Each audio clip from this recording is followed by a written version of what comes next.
شدة خوف الرسول صلى الله عليه وسلم وصحابته وسلف الأمة. كان الرسول صلى الله عليه وسلم أعرف الناس بالله وأشدهم خوفا من الله عز وجل. قال صلى الله عليه وسلم: والله لو أنكم تعرفون ما أعرف لضحكتم قليلا ولبكيتم كثيرا.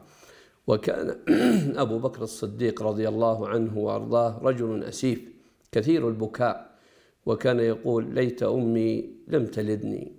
وكان فاروق الأمة عمر رضي الله عنه وأرضاه كثير التأثر والبكاء من تلاوة القرآن وفي صلاته، وكان يعودونه الصحابة بعد تأثره وبكائه رضي الله عنه وأرضاه، وكل صحابة رسول الله صلى الله عليه وسلم.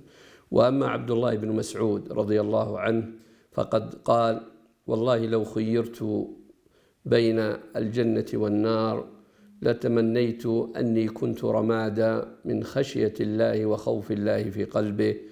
وأما عمر بن عبد العزيز رضي الله عنه ورحمه فكان يقول: والله لولا تذكر الموت لفسد قلبي.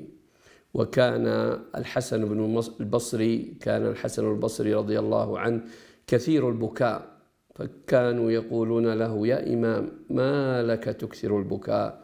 فقال: إني أخاف أن يرميني الله في النار ولا يبالي. سؤال مهم: كيف يغرس المؤمن الخوف من الله في قلبه؟ هناك أمور كثيرة نذكر منها ما يلي. أولا، التأمل والتفكر الدائم في عظمة الله وفي مخلوقاته وفي قوته سبحانه وتعالى وفي عظم ملكوته. كل ذلك يعين الإنسان على أن يكون الخوف من الله في قلبه. ثانيا، كثرة تلاوة القرآن الكريم، ويكون ذلك بتدبر وتفكر وتأمل.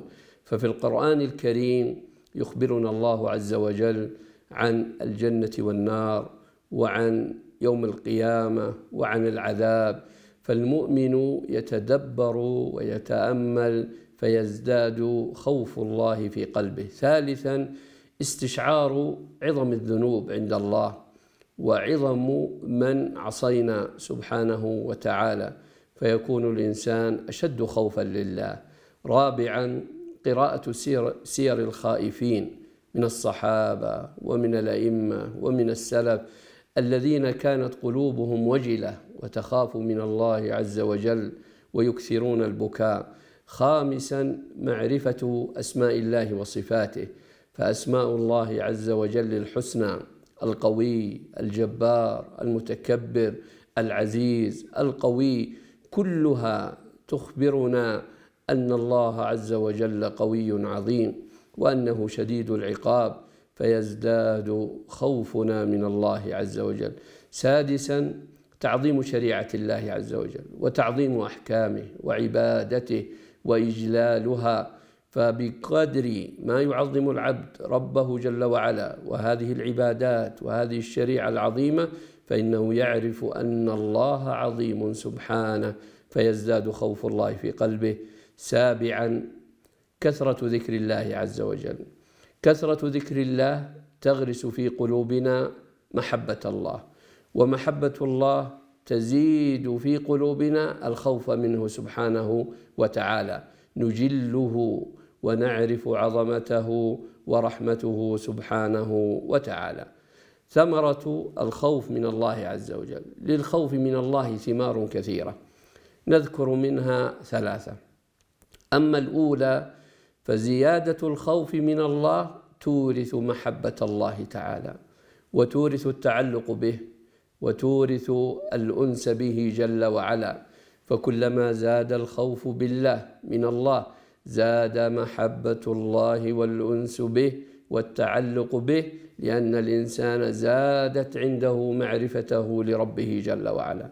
ثانيا، من ثمرات الخوف من الله كثرة التوبة والإنابة والرجوع إلى الله. إذا كان الله هو العظيم وهو القوي وهو الجبار وهو الذي بيده كل شيء، فلا بد أن نتوب من كل ذنوبنا ومن كل معاصينا وأن نسأله المغفرة والرحمة. ثالثا أن الخوف من الله من ثمراته كثرة الطاعة، كثرة الأعمال الصالحة والتقرب إلى الله، فإن الحسنات يذهبن السيئات. أسأل الله عز وجل أن يرزقني وإياكم الخوف منه واللجوء إليه، وأن يرزقنا الرجاء فيه، وأن يرزقنا الرضا بما عنده. وصلى الله وسلم على نبينا محمد. جمعية الدعوة والإرشاد وتوعية الجاليات بأبها، بالدعوة نحيا.